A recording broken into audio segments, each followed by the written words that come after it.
시청자 여러분, 안녕하십니까? 2026년 1월 12일 월요일, 새로운 한 주를 여는 글로벌 인사이트 시작합니다. 오늘도 전 세계의 긴박한 소식들을 한눈에 정리해 드립니다.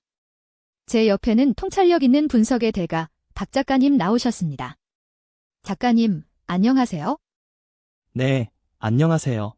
새해 벽두부터 직구촌 곳곳이 요동치고 있습니다. 역사적으로 격동의 시기에는 늘 새로운 질서가 태동하곤 했죠. 오늘 전해드릴 소식들이 바로 그 거대한 파도의 시작점일지도 모릅니다. 네, 오늘도 박 작가님의 깊이 있는 시선 기대하겠습니다. 먼저 우리 한국 소식부터 짚어보죠. 북한이 한국발 무인기가 영공을 침범했다고 주장하며 긴장이 고조되고 있습니다. 이재명 대통령은 민간 무인기 가능성을 열어두고 엄정 수사를 지시했는데요. 경제 지표 역시 심상치 않습니다. 대만이 22년 만에 우리의 1인당 GDP를 추월했다는 소식이네요. 무인기 소동을 보니 1960년대 냉전 시절의 긴장감이 떠오릅니다. 다만 지금은 디지털 주권의 영역이라는 게 다르죠. 이재명 정부는 평화 유지를 강조하면서도 실체 규명의 속도를 내고 있습니다. 그런데 더 뼈아픈 건 경제입니다. 대만이 38,000달러를 찍으며 우리를 앞질렀는데 이건 1980년대 아시아의 4마리 용 시절 이후 처음 있는 일종의 역전 현상이에요. 삼성전자 주가는 AI 수요 덕에 급등하고 있지만 지표상의 위기감은 확실히 느껴집니다. 맞습니다. 삼성전자의 개미 투자자들이 3조 원을 쏟아붓는 건 기술만이 살 길이라는 믿음 때문이겠죠. 과거 1990년대 일본이 반도체 주권을 뺏기며 겪었던 침체를 반면교사 삼아야 합니다. 이재명 대통령이 발표한 2026 경제 성장 전략이 양극화 해소와 산업 경쟁력을 동시에 잡을 수 있을지 전 세계가 주목하고 있습니다. 다음은 미국입니다. 도널드 트럼프 대통령의 행보가 거침없습니다. 66개 국제기구 탈퇴를 공식화하며 미국 우선주의를 넘어선 국가 주권 회복을 선언했습니다. 외교적으로는 이란에 대한 군사 타격 옵션까지 보고받았다고 하죠. 이건 마치 1차 세계대전 이후 미국의 고립주의로의 회귀를 연상시키지만 훨씬 더 공격적입니다. 트럼프는 국제연합 산하기구들을 세금 낭비로 규정했어요. 역사적으로 국제기구의 도움 없이 패권 국가가 독자 노선을 걷는 건 매우 이례적인 실험입니다. 베네수엘라의 석유 통제권을 확보하고 시장 가격으로 팔겠다는 발표도 큰 파장을 일으키고 있습니다. 19세기 포함 외교의 현대판이죠. 힘으로 자원을 통제하고 에너지 지배력을 굳히겠다는 겁니다. 이란 시위대에 스타링크를 지원하며 정권을 압박하는 방식도 기술과 군사력의 결합이라는 트럼프 특유의 전략입니다. 1979년 이란 혁명 이후 최악의 대결 국면으로 치닫고 있습니다. 중국으로 가보겠습니다. 이재명 대통령의 국빈 방문 이후 한중 관계가 급속도로 회복되는 모습입니다. 한편으로는 인구위기 대응을 위해 피임용품에 부가가치세를 부과하기 시작했다는 독특한 소식도 있네요. 한중 관계는 구동존이의 원칙으로 돌아갔습니다. 서로의 체제는 존중하되 경제는 실리로 가겠다는 건데 1992년 수교 당시의 초심을 찾는 듯합니다. 그런데 콘돔 세금은 참 흥미롭습니다. 과거 한 가구 1자녀라는 강력한 억제 정책을 폈던 중국이 이제는 세금까지 매기며 출산을 유도하고 있어요. 국가가 침실까지 관여한다는 비판도 나올 것 같은데요. 역사적으로 인구 통제는 중국 왕조들의 핵심 과제였습니다. 지금은 노동력 감소가 공산당의 생존 문제와 직결되니 수단과 방법을 안 가리는 거죠. 이와 동시에 아프리카와 인적 교류를 넓히며 글로벌 사우스의 맹주 자리를 굳히려는 움직임도 트럼프의 고립주의와 대비되어 아주 묘한 긴장감을 줍니다. 일본은 정치적 격변기를 맞이하고 있습니다. 다카이치 사나의 총리가 2월 조기 총선을 검토하며 승부수를 던졌습니다. 나라현에서는 이재명 대통령과의 한일 정상회담도 예정되어 있죠. 다카이치 총리는 지금이 기회라고 보는 겁니다. 니케이 지수가 53,000선을 넘으며 시장이 열광하고 있거든요. 총선 승리를 통해 보수 우익의 기반을 공고히 하려는 전략인데 이는 과거 아베 내각의 장기 집권 시나리오와 흡사합니다. 이재명 대통령과의 만남에서 AI 협력 등 실무적인 합의가 나올까요? 나라는 백제 문화의 숨결이 닿은 곳이죠. 이곳에서 회담을 한다는 건 역사적 앙금을 뒤로하고 실무적 미래로 가자는 상징적 의미가 큽니다. 다만 최근 발생한 도토리현의 규모 6.2 지진이나 기록적인 폭설 같은 자연재해 대응이 민심에 어떤 변수가 될지가 관건입니다. 러시아 상황도 긴박합니다. 신형 탄도 미사일 노레슈니크를 실전에 투입했는데 요격이 불가능한 속도였다고 합니다. 우크라이나 전선에서 영토 확장 속도도 빨라지고 있고요. 오레슈니크의 시속 1만 3,000km는 현대 방공 시스템을 무력화하는 수치입니다. 이건 단순한 무기 사용이 아니라 서방에 보내는 핵 위협 바로 직전의 경고예요. 1962년 쿠바 미사일 위기 때처럼 인류가 가장 위험한 줄타기를 하고 있는 셈이죠. 경제적으로는 서방 대신 아시아로 완전히 눈을 돌린 모양새입니다. 가즈프롬이 중국향 가스 수출 신기록을 세운 게 그 증거죠. 러시아는 이제 유럽의 이런 위기를 포기하고 유라시아 제국으로의 길을 선택했습니다.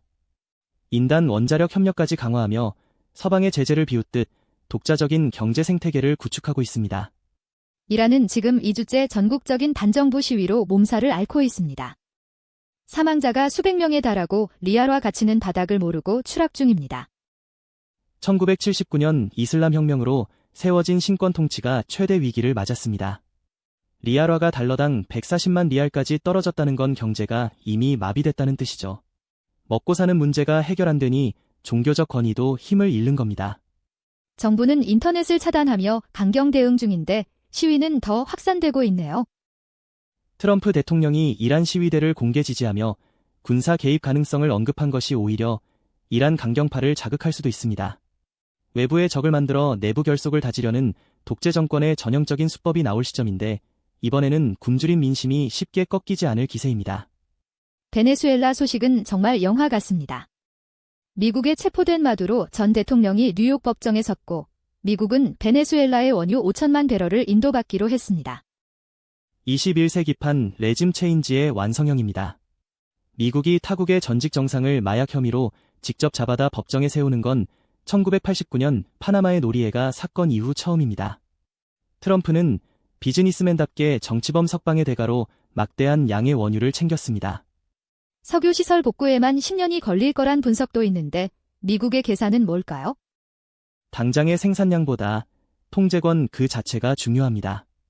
베네수엘라를 미국의 에너지 저장고로 삼아 글로벌 유가를 마음대로 주무르겠다는 전략이죠. 중동에 의존하지 않는 에너지 자립, 이것이 트럼프가 그리는 미국의 새로운 100년 대계일 겁니다. 캐나다와 영국도 트럼프 효과와 내부 진통을 겪고 있습니다.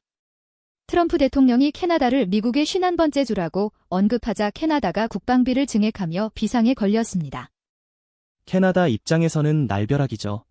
하지만 역사적으로 캐나다는 미국의 경제권에 깊숙이 편입되어 왔습니다. 트럼프의 발언은 농담처럼 들리지만 실제로는 USMCA 재협상에서 압도적인 우위를 점하려는 고도의 심리전입니다. 내 편이 아니면 적이라는 식의 압박이죠. 영국은 우크라이나를 돕기 위한 장거리 미사일 프로젝트 나이트폴을 발표하며 미국과는 또 다른 강경 노선을 걷고 있습니다.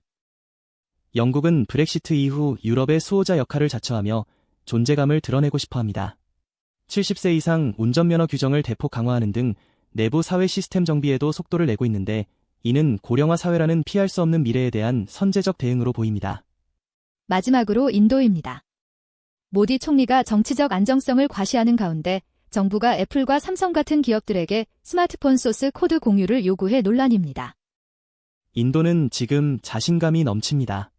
세계 3대 경제 대국으로 가는 길목에서 글로벌 기업들을 길들이려 하는 거죠. 소스 코드를 내놓으라는 건 기술 주권을 완벽히 장악하겠다는 의지입니다.